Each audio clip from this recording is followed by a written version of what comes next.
Tiempo para todos ustedes, nuestro consultorio de bolsa hoy con Gustavo Martínez, analista de mercado y profesor de la Universidad Francisco Marroquín y además autor de Compra Oro, más que un metal, la vacuna contra el sistema, de ediciones Deusto. Gustavo, ¿qué tal? Muy buenos días. Pues muy bien, la verdad. Encantado otra vez de estar contigo y a ver si podemos ayudar a la audiencia. Vamos a ayudar porque parece que ha habido un par de días de dudas, por lo menos en el mercado español, y hoy poquito a poquito se parece que se decanta por las subidas sin grandes lujos, como es agosto, pero yo creo con una tendencia positiva. Sí, hay que pensar que lo has dicho, lo has definido muy bien en general, ¿no? La tendencia es clarísimamente alcista desde hace mucho tiempo ya, no estamos hablando de meses, estamos hablando años, incluso yo me diría, podría decir décadas, desde el fin de la última gran crisis del año 2008 empieza una tendencia alcista muy fuerte para las bolsas con sus correspondientes correcciones y volatilidad, pero en general una tendencia alcista, sobre todo muy acentuada en los últimos 2 años, ¿no? Y luego también has dicho otra cosa que creo que es fundamental, que en agosto, pues, siendo agosto, los movimientos son un poco más exagerados porque el volumen cae. Digamos que hay mucha gente que también está de vacaciones y eso hace que algunas operaciones pues, se maximicen o se exageren más, ¿no? Pero bueno, en general yo sigo pensando que teniendo en cuenta el estado de la inflación a nivel mundial, pues el mercado no tiene otra opción que buscar refugio Ujú. y sabemos que los riesgos son los que son porque tenemos una renta fija que prácticamente en todos los países del mundo está diciéndonos o está avisándonos de que el semáforo en cualquier momento se puede poner en rojo, ¿no? Desde el verde. Y no te hablo solamente de Europa, donde las primas de los bonos están o las tires de los bonos están prácticamente en máximos de décadas. Te hablo de Japón, donde el bono a 2 años está en máximos históricos, el bono a 10 años en el 3%, que jamás lo habíamos visto. En Estados Unidos, pues ya sabes, el 30 años en el 5-20%, que es una bestialidad, con un tesoro y con un presidente del tesoro, Scott Bessent, bueno, pues moviéndose por todos los lados para tratar de rebajar esas TIR como sea. El 10 años también cotizando el 460, 470. En fin, tenemos un panorama que para descifrarlo es cuando menos yo creo que curioso, ¿no? Ujú. Pero a la vez nos puede presentar ahora, esas rentabilidades una oportunidad también para coger un poco de plazo en renta fija o mejor ir un poquito a corto. A ver, la duración aquí es fundamental porque ya sabemos que la duración es hipersensible a los tipos de interés y es normal, ¿no? Si tú estás invertido a un 2% y te suben los tipos de interés al 5%, pues tu costo de oportunidad es de un -3%, que cuanto más tengas ese dinero cautivo, pues más coste de oportunidad estás incurriendo, ¿no? Eh, Obviamente los bonos tratan de cotizar en la medida de lo posible todas las tensiones inflacionarias que se produzcan a futuro, más el tipo de interés real positivo o el tipo de interés real en cuánto va a estar, ¿no? Lo que se denomina el break-even de inflación, más el tipo de interés real, que es lo que conforma el tipo de interés nominal. No obstante, para mí los bonos a estos precios, fíjate lo que te digo, después de 5 años que llevamos de bajadas, desde el año 2020 los bonos americanos no han parado de caer en precio o alternativamente subir en tipos de interés. Para mí esto es ciertamente muy significativo, ¿no? Yo lo que creo es que los bonos, a pesar de todo, siguen estando caros. O sea, quiero decir que teniendo en cuenta el panorama en el que nos encontramos y el riesgo al que podemos incurrir por una devaluación de la moneda fiat, que más que crónica puede ser sistémica y mucho más agravada en el futuro, diría que los bonos deberían de estar cotizando a tires más altas. ¿Esto significa que vayan a subir? No, ¿por qué? Por lo que he dicho antes, ¿no? Porque también tenemos un secretario general del Tesoro, Scott Bessent, y un gabinete que está preocupado por estas tires, no es para menos, ¿no? Porque tienen que refinanciar ellos mismos 10 billones de dólares de deuda, Ujú. que es prácticamente el 25% de la deuda total, ¿no? Y esto es una barbaridad. Con lo cual, Estados Unidos va a intentar intervenir en el mercado, hacer injerencia en el mercado, cosa que ya está haciendo, por cierto, porque le ha dicho a Japón que va a comprar yenes para que ellos no vendan bonos americanos, que es tanto como intervenir, indirectamente, pero es intervenir. Y claro, una intervención de la Reserva Federal es muy fuerte, es un jugador muy fuerte, podría hacer momentáneamente caer las tires de los bonos, ¿no? Entonces yo creo que sí que puede ofrecer una buena oportunidad comprar bonos americanos para aquellos que sean muy aversos al riesgo, por supuesto, cubriendo la divisa, si no estarías incurriendo también en una doble posición, en la de divisa aparte de la de tipos de interés. Pero, por supuesto, yo diría que para aparcar liquidez en el estricto corto plazo, ¿no? Tiene sentido porque, bueno, en cualquier momento la Reserva Federal puede actuar, intentar relajarlos y ahí pues obtener un pico de rentabilidad, ¿no? Y la última, antes de ir con las consultas, las materias primas, sigue esa incertidumbre, el petróleo está subiendo, tenemos el Brent para octubre en los $90 prácticamente, y el oro bastante plano, bastante lateral, ¿no? Bueno, bastante. Yo creo que en general las materias primas, bueno, es verdad que el petróleo lleva bueno, tiene una volatilidad bestial, ¿no? Cuando no se sabe muy bien Según qué está Trump. pasando. Sí, efectivamente. Además, Trump está obligado a hacer taco cuando se le va muy por encima el petróleo, por lo que estamos hablando, ¿no? Porque los bonos americanos tienen unas TIR muy estresadas y si encima tienes un petróleo que no para de subir, pues las TIRs de los bonos seguirán subiendo como consecuencia de que se prevé un escenario de mayor inflación, porque el petróleo es prácticamente el motor de la inflación, ¿no? En cualquier cesta, porque ya sabéis, ¿no? La energía es lo que más tira de la inflación core, no de la inflación subyacente, pero de la inflación general, ¿no? Entonces, bueno, dicho esto, yo creo que los metales están reaccionando muy bien. Ya has visto la recuperación del oro de los últimos días es bestial. Llevamos un 9% de subida en los últimos días, desde los 4.000, un rebote muy claro de los 4.000, con tipos de interés reales en máximos, lo cual es una información muy valiosa, dado que la correlación histórica entre el oro y los tipos de interés siempre ha sido negativa. Cuando los tipos de interés reales subían, el oro caía. Ahora, ¿qué está pasando? Que los tipos de interés reales están subiendo, pero el oro también sube, ¿no? Con lo cual, hay una parte del mercado que todo lo que yo estoy diciendo lo está comprando de una manera muy clara y decide protegerse frente a un escenario de bastante incertidumbre, sobre todo incertidumbre monetaria, ¿no? Claro, la pregunta es, ¿y qué va a pasar a futuro? Bueno, nadie sabe lo que va a pasar, pero desde luego con toda la información que hay en el mercado, yo creo que es claro que Estados Unidos, el mundo en general, tiene un problema con la deuda, tiene un problema con los déficits fiscales y eso no se puede solucionar de la noche a la mañana y sin medidas que son antipopulares. Así que para mí la tesis de los metales sigue teniendo muchísimo sentido frente a todo este escenario que acabo de dibujar y nada, y el resto pues hay que aguantar volatilidad y tener paciencia, ¿no? Pues tener paciencia, que a veces no es común en los mercados. Pues vamos con consultas que preguntan nuestros oyentes a través del 687-050600, también en el canal de YouTube o, por supuesto, en oyentes@capitalradio.es. Empezamos por el WhatsApp, ¿te parece? Esther La Paz, que nos lo ha dicho hoy, está ahí en la parte técnica. Dale. Buenos días, soy Alberto, desde Arévalo. Estaba interesado en saber la evolución que podría tener Indra. Las tengo desde 56 euros aproximadamente, hace relativamente poco tiempo. Y no sé qué hacer, si quitármelas ya, poner un stop, por supuesto, pues que tiene unos altibajos increíbles. Muchas gracias, enhorabuena por su programa. Muchas gracias y que bien se come en Arévalo. Bueno, vamos con Indra. Las compró 56, están en 64. ¿Qué se le puede decir a este oyente? Y casi luego, si quieres, lo extendemos un poco a lo que son las compañías de defensa. Bueno, yo creo que en general, al margen de hacer un análisis un poco superficial de la compañía aquí, yo creo que este señor, pues bueno, ha obtenido un buen rendimiento ya, ¿no? Desde los 54 que compró, pues bueno, ya tiene una buena rentabilidad, pero sobre todo lo que no tiene muy claro es cuánto vale la compañía.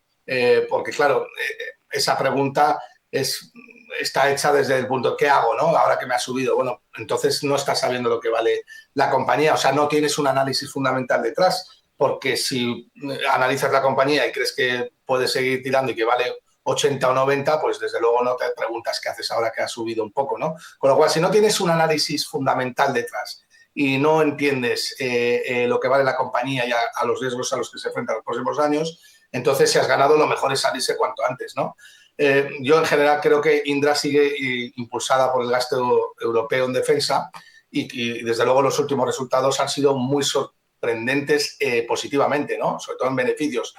En general creo que sigue siendo una compañía muy sólida, con unas barreras a la entrada súper fuertes. El sector defensa en Europa está tirando, ¿no? Aunque ciertamente tiene volatilidad, pero sigue siendo un sector muy defensivo en un momento en el cual las tensiones geopolíticas son bastante agresivas en todo el mundo y desde luego todo el mundo sabe que, o no le sorprendería saber que podríamos ir en cualquier momento a cualquier tipo de conflicto militar donde estas compañías se dispararían, ¿no?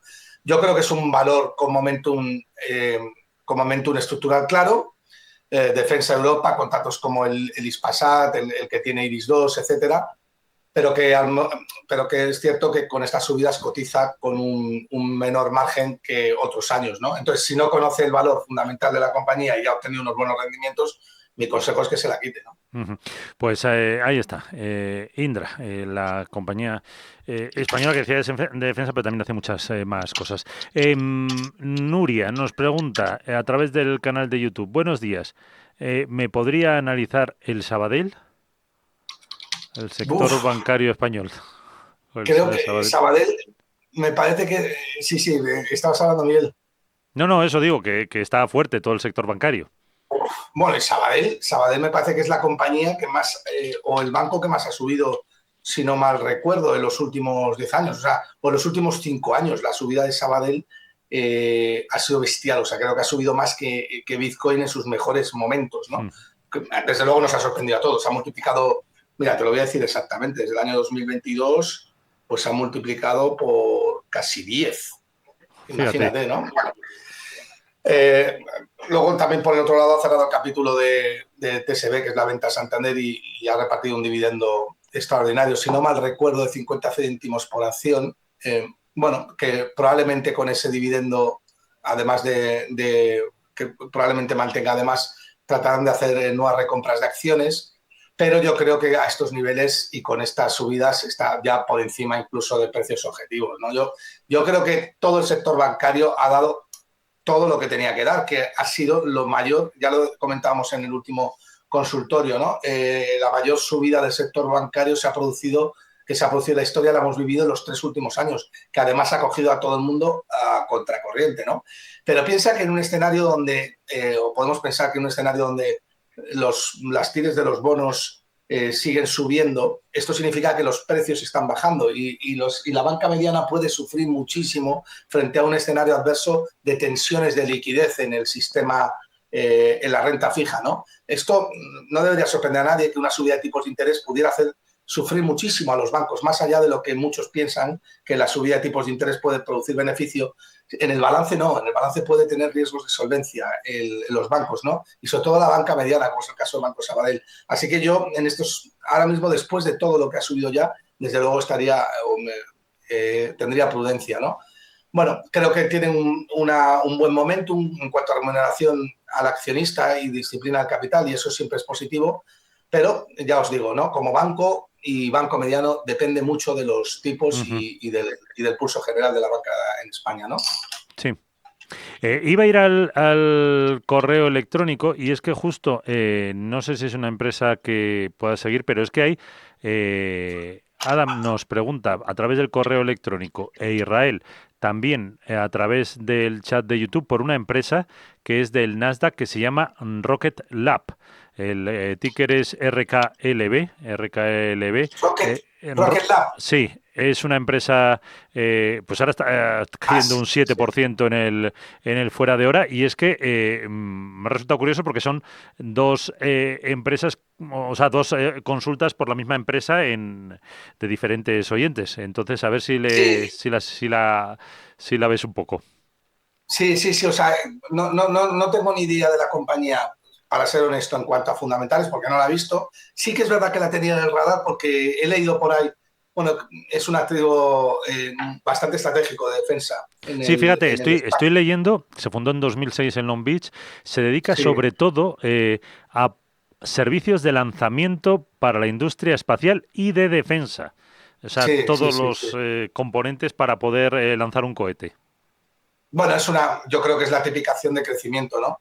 con una historia muy seductora y muy potente. Espacio más defensa, ¿no? Y sobre todo en Estados Unidos. Pero desde luego con a estos como crecimiento que es y en ese sector, pues los márgenes, por lo que estoy viendo, son negativos, con lo cual las valoraciones deben de ser muy exigentes si quieres poner capital por el coste de oportunidad, sobre todo con los tipos de interés tan elevados que tenemos reales, que puedes incurrir en ese growth, ¿no? Bueno, yo creo que el negocio, sin haber entrado en profundidad en lo que es la compañía, pues creo que es un negocio con catalizadores muy atractivos, pero que tienes que soportar una volatilidad y un coste de oportunidad muy alto. Por tanto, para mí es compañías muy arriesgadas que, si conoces muy bien el sector y tienes un mapa bastante claro de cómo puede evolucionar en el futuro, pues puede tener sentido, pero sin más, yo no puedo entrar a recomendar. Uh-huh. Ya lo he dicho un par de veces, Gustavo, y me parece importante el saber en qué se invierte, que muchas veces, y bueno, invertimos no, pero vamos, si mucha gente pues dice, mira, esto está, pues voy a meter mi dinero ahí, y yo creo que hay que saber un poquito más, o por lo menos preocuparse o enterarse antes de poner nuestros ahorros ahí, ¿no? Sí, sí, es una cuestión que le pasa a muchísima gente, ¿no? Al 95%, y la inversión es un arte, aparte de que exige muchísima disciplina, es un arte también, pero para invertir correctamente, pues yo te digo que tienes que echarle tantas horas como a una profesión cualquiera, ¿no? Con una profesión laboral, para ser un buen inversor tienes que estar como mínimo 8 horas dedicándole al mercado todos los días, para aquello que vayas a comprar, ¿no? Porque tienes que leer mucho, estudiar mucho, analizar mucho y luego tener la experiencia propia de cualquier analista que lleva años en el mercado, lo que es el feeling, ¿no? De mercado, la propia intuición de hacia dónde va, ¿no? Uh-huh. Efectivamente, y si no, para eso estáis los especialistas también. Vamos a un WhatsApp, es lo que nos tocaba, 687-050600. Hola, buenos días, soy Javier de Pamplona y me gustaría preguntar al analista por Merlin Properties. Me parece que está a punto de dar un giro alcista y no sé, a ver cómo ve para una pequeñita entrada. Muchísimas gracias, un saludo y ánimo a todo el mundo. Pues Merlín, muchas gracias Javier desde la Vieja Iruña, subiendo un 0,07%, 14,56 está ahora mismo esta compañía del sector inmobiliario. Bueno, Merlin Properties es una compañía que yo llevo siguiendo tiempo, ¿no? Desde hace muchísimos años la conozco, no es que la lleve siguiendo y la he comprado a distintos precios y la he vendido a distintos precios. Una de las cosas fundamentales y muy buenas que tiene es que tiene a mi amigo, además, que conozco muy bien también, Ismael Clemente, que la dirige y me parece que es un CEO que se conoce los centros comerciales y las propiedades y el negocio inmobiliario en España como si fuera la palma de la mano, ¿no? Uno de los mejores CEOs que hay en el IBEX 35, pero sin duda alguna, ¿no? Bueno, yo creo que está pivotando la cartera, ¿no? Todo lo que es la oficina, logística, centros comerciales, hacia centros de datos, con lo cual se está adelantando a lo que es el futuro, como es Ismael Clemente, ¿no? Que siempre ha sido muy previsor. Y creo, pues sinceramente, que sigue estando barata a estos niveles. Me parece que está a 14, ¿no? 14 o 15. Sí, te Pues, lo acabo de mirar y se me ha olvidado ya. Merlín sí, en 14,56. Sí, con un valor con un NAV, un valor de los activos netos en 15 aproximadamente, pues yo creo que le puede quedar recorrido para arriba hasta un precio objetivo que sea más o menos, yo diría, sensato, pues en 19 o 20, ¿no? O sea, es decir, un potencial superior al 30%, ¿no? Aunque obviamente eso exigirá nuevas ampliaciones de capital para financiar ese crecimiento, ¿no? Pero bueno, en general yo creo que es una compañía muy sólida, con un CEO que conoce muy bien el mercado, que además se anticipa bueno, y que tiene una historia de transformación con un recorrido bastante interesante y que si se ejecuta bien todo el plan y toda la proyección que tiene de los data centers, pues desde luego va a cumplir sus objetivos, pero también hay que tener cuidado porque puede haber cierto riesgo de dilución para los accionistas por las sucesivas ampliaciones que pueda incurrir para llegar a estos objetivos, ¿no? Entonces hay que mirarlo todo, pero en general es una compañía que me gusta. Ya se nos estamos quedando sin tiempo, pero vamos, del chat de YouTube voy a agrupar, porque también hay dos oyentes, Luis Ángel y Lucas, que nos preguntan por SACIR, si después de los últimos recortes es buen momento para entrar. Hay uno que está a 4,90, un stop loss. ¿Cómo vemos a la empresa de infraestructuras, por así decirlo? Bueno, pues SACIR la conozco menos, pero sí que he leído algunas cosas sobre ella, ¿no? Precisamente por eso, porque cayó y ha recortado bastante y me parece ya que están en torno a los 4,5, ¿no? Bueno, yo creo que sigue su transformación hacia ese modelo de infraestructuras que es menos una constructura tradicional, ¿no? Y más flujos de caja recurrentes a largo plazo. Y yo diría que, bueno, que a estos precios pues tiene cierto sentido, ¿no? Pues hasta un 5 o 5,5 de valor fundamental, pero no más allá de ahí, con lo cual el margen de seguridad tampoco es muy elevado, ¿no? Yo creo que la tendencia alcista de los últimos 2 años, pues está a punto de agotarse si es que no innova en su modelo de negocio, aunque parece que lo está haciendo. Y si compras SACIR, pues yo creo que lo que estás haciendo es invertir en un negocio que es más estable y con unos ingresos predecibles por su cartera de concesiones, pero con un recorrido moderado que ya está bastante recogido en el precio tras la subida de los 2 últimos años, ¿no? Y agrupo otras dos, antes de ir a ver si nos da tiempo en WhatsApp, que nos preguntan por una compañía del mercado continuo, que es CIA Automotive. Dice, ¿podría el analista echar un vistazo? Esta es una compañía que es de continuo, pero es muy seguida en el mercado. Sí, además no es una compañía que es muy value investing y algunos de los grandes gestores de fondos de este país la tienen. Algunas de las mejores gestoras de fondos la tienen. No voy a decir el nombre, pero cualquiera puede figurarse cuáles son, ¿no? Bueno, yo creo que dentro de lo que es todo el sector de automotive, que es bastante exigente por todo lo que lo rodea, ¿no? Aranceles, la competencia de China, la transición eléctrica, pues yo creo que CIA Automotive está aguantando bastante mejor que la gran mayoría. Si no mal recuerdo, Bank Inter elevó su precio objetivo hace poco hasta los 40 y a pesar de eso le veía una revalorización a pesar de toda esta estructura de aranceles y riesgos asociados al sector automotive, le veía una revalorización del 50%, ¿no? Y normalmente Bank Inter suele acertar con el sector del automóvil, ¿no?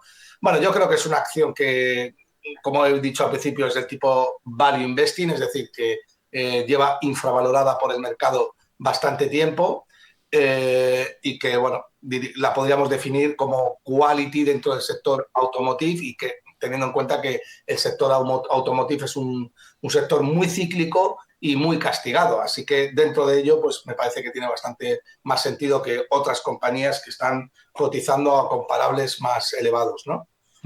Venga, vamos al riesgo. Antes del minuto de oro, a ver si nos da tiempo a una pregunta de WhatsApp rapidita y así contestamos. Buenos días, soy Pilar de Granada.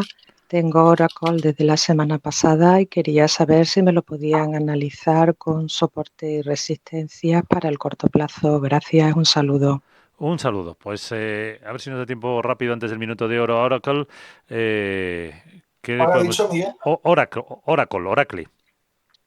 Bueno, Oracle no la sigo demasiado. Igual la podemos ver para el próximo programa y nos lo guardamos, porque no es una acción que me haya parado a ver nada más que muy por encima, o sea, no le voy a poder aportar. Pues entonces, vamos ya, Gustavo, el minuto de oro. ¿Qué has preparado para nuestros oyentes? Bueno, en general creo que a pesar de la volatilidad de los últimos días con respecto a los metales, pues sigo siendo muy optimista, ¿no? Y con todo lo que es la protección frente a un sistema fiat que está empobreciendo mucho a sus tenedores, ¿no? Creo que los bonos para el estricto corto plazo y solamente para marcar liquidez pueden tener sentido, sobre todo por el hecho de que puede haber una Reserva Federal que tenga ansiedad por actuar y eso haría que los precios se dispararan por una mayor demanda de precios, aunque las TIR y caer las TIR, ¿no? Y también creo que las productores de mineras de oro y de plata, así como de cobre y de petróleo, siguen teniendo un potencial muy elevado para el futuro, ¿no?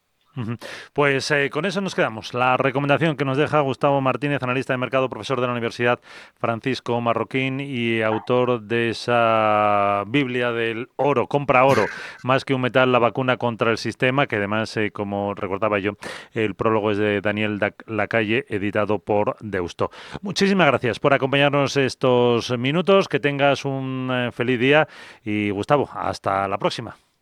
Muchísimas gracias, Miguel. Un abrazo para